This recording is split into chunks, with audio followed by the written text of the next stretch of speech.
আলহামদুলিল্লাহ, আজ শাবান মাসের প্রথম জুমার রাত। আল্লাহ সুবহানাহু ওয়া তাআলার এই শক্তিশালী নাম যদি কেউ ৭ বার পড়ে, তার মনে যত কঠিন আশাই হোক না কেন তা আল্লাহ সুবহানাহু ওয়া তাআলা কবুল করবেন এবং গড়ে টাকা পয়সা রাখার জায়গা হবে না, এটা আল্লাহর ওয়াদা। শুক্রবারে এমন একটি সময়, এমন একটি ক্ষণ রয়েছে যে সময় দোয়া করলে আল্লাহ সুবহানাহু ওয়া তাআলা কোন বান্দাকে খালি হাতে ফেরত দেন না। শুধু তাই নয়, আল্লাহ সুবহানাহু ওয়া তাআলা আপনার জীবনের অভাব অনটন, আপনি যদি চারদিক থেকে বিপদে পড়ে যান, সব দিক থেকে আল্লাহ সুবহানাহু ওয়া তাআলা আপনাকে উদ্ধার করবে। যদি আপনার ঋণ থাকে, আল্লাহ সুবহানাহু ওয়া তাআলা আপনার ঋণের ব্যবস্থা করে দেবেন। শুধু তাই নয়, আপনি যা চাইবেন, টাকার দরকার, আপনি পছন্দের মানুষকে বিয়ে করতে চান, আপনার ব্যবসায় লস হচ্ছে, আপনার অভাব অনটন দূর হচ্ছে না, আপনার সমস্ত পাপ আল্লাহ সুবহানাহু ওয়া তাআলা মাফ করে দেবেন যদি আজকে জুমার রাতে এই সময় এই পদ্ধতিতে আমলটি আপনি করতে পারেন। আমি 100% গ্যারান্টি, আমি আল্লাহর কসম করে বলছি, আমিও বহুবার জুমার রাতে আমল করে ফলাফল পেয়েছি। ইনশাআল্লাহ আপনারও আমল দ্বারা ফলাফল পাবেন। তাই ভিডিওটি টেনে দেখবেন না। যারা এখনও চ্যানেলটি সাবস্ক্রাইব করেননি, প্লিজ চ্যানেলটি সাবস্ক্রাইব করে দিয়ে পাশে থাকবেন। প্রথমেই শুকরিয়া আদায় করি, আল্লাহ সুবহানাহু ওয়া তাআলা আমাদের প্রত্যেকজনকেই যেন রমজান পর্যন্ত পৌঁছিয়ে দেন।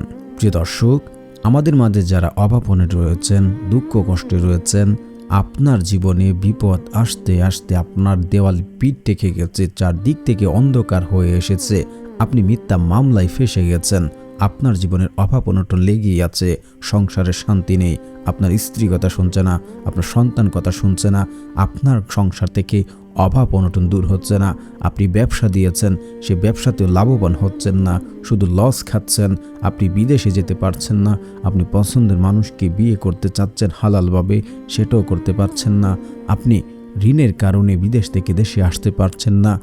যে বিপদ পড়ুন না কেন, দুনিয়াতে সবচেয়ে বড় বিপদে যদি আপনি পড়ে থাকেন, আপনি অসুস্থতায় রয়েছেন, যে কোনো সমস্যাতে আজকে এই আমলটি করবেন, আল্লাহ সুবহানাহু ওয়া তাআলা সেই সকল বিপদ আপদ থেকে উদ্ধার হওয়ার জন্য তিনি পথ দেখিয়ে দেবেন।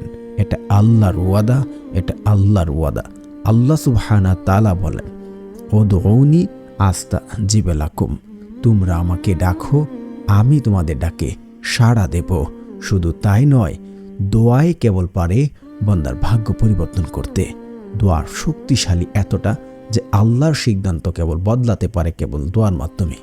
যদি আপনি সঠিকভাবে সঠিক নিয়মে দোয়া করতে পারেন, আপনার জীবনে কি লাগবে, আল্লাহ যদি তার হয়ে যায়, আল্লাহ যদি কারোর জন্য হয়ে যায়, তার জীবনে কি প্রয়োজন আছে, তার জীবনে কি লাগবে, সে দোয়া করতে দেরি হবে। আল্লাহ সুবহানাহু ওয়া তাআলা সেই ব্যক্তির দোয়া কবুল করতে কখনোই দেরি করবেন না। কেউ যদি চায় যে সে অল্প দিনে ধনী হোক, তার সম্পদ বৃদ্ধি হোক, সে বড় লোক হোক, সে ধনী হোক, তার জীবনের অভাব অনটন দূর হোক, সে ব্যবসায় লাভবান হোক, তাকে মানুষ সম্মান করুক, আজকের এই আমলটি যেন সেই ব্যক্তি করে যে জীবনে কোথাও কোনো জায়গায় সফল হতে পারছে না।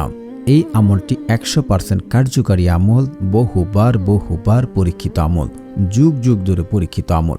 হাদিসে রয়েছে শুক্রবারে এমন একটি সময় রয়েছে যে সময়টা খুবই সংক্ষিপ্ত।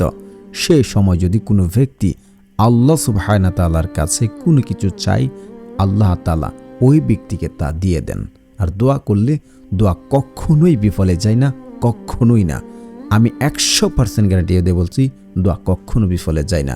দোয়া করেছেন, হয়তো 3টা থেকে যে কোনো একটা হবেই হবে।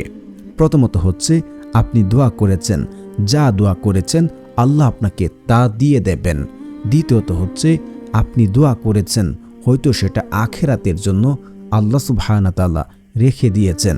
তৃতীয়ত হচ্ছে আপনি দোয়া করেছেন, আল্লাহ সুবহানাহু ওয়া তাআলা সেটা আপনার জীবনে সবচেয়ে বড় কোনো বিপদ আসতো, আপনার ফ্যামিলির কোনো বিপদ আসতো, আপনার স্ত্রীর কোনো বিপদ আসতো, আপনার সন্তানের কোনো বিপদ আসতো, আপনার কোনো বিপদ আসতো, সেই দোয়ার বদলতে আল্লাহ সুবহানাহু ওয়া তাআলা সেই বিপদ থেকে আপনাদেরকে নিরাপদে রাখবেন, সেভে রাখবেন। আপনার জীবনে বিপদ আসবে না, অভাব অনটন আসবে না ইনশাআল্লাহ।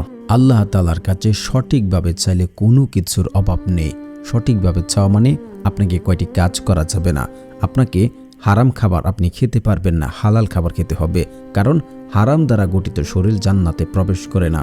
দ্বিতীয়ত হচ্ছে পিতা মাতার অবাধ্য সন্তান দোয়া কবুল করা হয় না। তৃতীয়ত হচ্ছে আত্মীয় সম্পর্ক চিহ্নিতকারী দোয়া কখনোই কবুল করা হবে না, কখনোই না। চতুর্থত হচ্ছে কোনো ব্যক্তি যদি দোয়া করেছে, আমল করেছে, তাড়াহুড়া করে, তার দোয়া কবুল করা হয় না। এখন কথা হচ্ছে এই 4টি পয়েন্টে সবগুলো পয়েন্টে আপনি মানেন, এখন কিভাবে আপনি আমলটি করবেন আপনার বিপদ আপদ থেকে উদ্ধার হওয়ার জন্য। আমলটি করার জন্য সর্বপ্রথম শর্ত হচ্ছে আপনাকে বিশ্বাস করতে হবে। আপনি যদি নিজে কনফার্ম হতে পারেন, 100% কনফার্ম যে আজকের এই আমলের বদলতে আল্লাহ আমাকে দেবেন, আমি 100% গ্যারান্টি দিচ্ছি, আল্লাহর কসম করে বলছি, আপনি তা পাবেন। তারপর আপনি ইস্তেগফার পড়বেন, আস্তাগফিরুল্লাহ আস্তাগফিরুল্লাহ আস্তাগফিরুল্লাহ 11 বার ইস্তেগফার পড়বেন। ইস্তেগফার যে ব্যক্তি পাঠ করবে, আল্লাহ তাআলা সেই ব্যক্তির যত কঠিন বিপদ হোক সে বিপদ থেকে উদ্ধার হওয়ার জন্য আল্লাহ সুবহানাহু ওয়া তাআলা তাকে নিজে পথ দেখিয়ে দেন, তার অভাব অনটন দূর করিয়ে দেন, তাকে এমন সকল জায়গা থেকে রিজিক দান করেন যা সে কোনোদিন চিন্তাও করেনি, কল্পনাও করেনি। তারপর আপনারা দুরূদ শরীফ পড়বেন। দুরূদবিহীন দোয়া কখনোই কবুল করা হয় না। যদি আপনি দুরূদ না পড়েন তাহলে আপনার দোয়া কবুল করা হবে না, সেটা আসমানে গিয়ে ঝুলন্ত অবস্থায় তাকে সেই দোয়া কবুল করা হয় না। তাই দুরূদ পড়বেন। যারা দুরূদ ইব্রাহিম না পারেন তারা ছোট্ট দুরূদ পড়বেন, সাল্লাল্লাহু আলাইহি ওয়াসাল্লাম, সাল্লাল্লাহু আলাইহি ওয়াসাল্লাম, সাল্লাল্লাহু আলাইহি ওয়াসাল্লাম। এই দুরূদ আপনি 3 বার পাঠ করবেন। তারপর আপনারা সূরা ফাতিহা পড়বেন 3 বার। বিসমিল্লাহির রহমানির রহিম, আলহামদুলিল্লাহি রাব্বিল আলামিন, আর রহমানির রহিম, মালিকি ইয়াউমিদ্দিন, ইয়াকা না'বুদু ওয়া ইয়াকা নাস্তাঈন, ইহদিনাস সিরাতাল মুস্তাকিম, সিরাতাল লাযিনা আন'আমতা আলাইহিম গায়রিল মাগদুবি আলাইহিম ওয়ালাদ-দাল্লিন, আমিন। তারপর আপনারা 10 বার সূরা ইখলাস পড়বেন। বিসমিল্লাহির রহমানির রহিম, কুল হুয়াল্লাহু আহাদ, আল্লাহুস সামাদ, লাম ইয়ালিদ ওয়া লাম ইউলাদ ওয়া লাম ইয়াকুল লাহু কুফুয়ান আহাদ। তারপর আপনারা এই দোয়াটি একবার পড়বেন, আল্লাহুম্মা কফিনি বিহালালিকা ওয়ান হারামিকা ওয়াগনিনি বিফাদলিকা আম্মান সিওয়াক। যদি আপনার জীবনে কোটি টাকার ঋণও থাকে, কোটি কোটি টাকার ঋণও থাকে, আল্লাহ সুবহানাহু ওয়া তাআলা সেই ঋণ দেওয়ার ব্যবস্থা করে দেবেন যদি আপনারা এই দোয়াটি নিয়মিত পাঠ করেন। তারপর আল্লাহ সুবহানাহু ওয়া তাআলার এই নাম দুটি 7 বার করে পড়বেন। প্রিয় বন্ধুরা, যারা আমার এই চ্যানেলটি সাবস্ক্রাইব করবে তাদেরও মনের আশা পূর্ণ হবে ইনশাআল্লাহ, কারণ যাদের মন ভালো তারা অন্যদেরকে সহযোগিতা করে, আল্লাহ তাদের আশা পূর্ণ করেন। আল্লাহ সুবহানাহু ওয়া তাআলার প্রথম নামটি হচ্ছে ইয়া মুজিবু, ইয়া মুজিবু, ইয়া মুজিবু। যদি কোনো ব্যক্তি ইয়া মুজিবু পড়ে, আল্লাহ সুবহানাহু ওয়া তাআলা তার দোয়া কবুল করে নেন। যদি সেই ব্যক্তি ইয়া মুজিবু লিখে সাথে রাখে, সেই ব্যক্তি যদি কাউকে পছন্দ করে, সেই ব্যক্তি বিয়ের প্রস্তাব দেয় কিন্তু কেউ গ্রহণ করে না, তার বিয়ে হচ্ছে না, সে মেয়ে হোক কিংবা ছেলে হোক, যদি কেউ এই নামটি লিখে সাথে রাখে তার প্রস্তাব যে কেউ গ্রহণ করবে ইনশাআল্লাহ। তারপর আপনারা পড়বেন আল্লাহ সুবহানাহু ওয়া তাআলার এই নামটি ইয়া লাতীফু, ইয়া লাতীফু। যদি কোনো ব্যক্তি ইয়া লাতীফু পড়ে, আল্লাহ সুবহানাহু ওয়া তাআলা তার রুজি রোজগার বৃদ্ধি করে দেন এবং তার সকল কাজ সহজ করার জন্য ব্যবস্থা করে দেন ইনশাআল্লাহ। তারপর আল্লাহ সুবহানাহু ওয়া তাআলার কাছে 2 হাত তুলে দোয়া করুন, ইনশাআল্লাহ আল্লাহ সুবহানাহু ওয়া তাআলার কাছে যা চাইবেন তা পাবেন। বহুবার পরীক্ষিত আমল।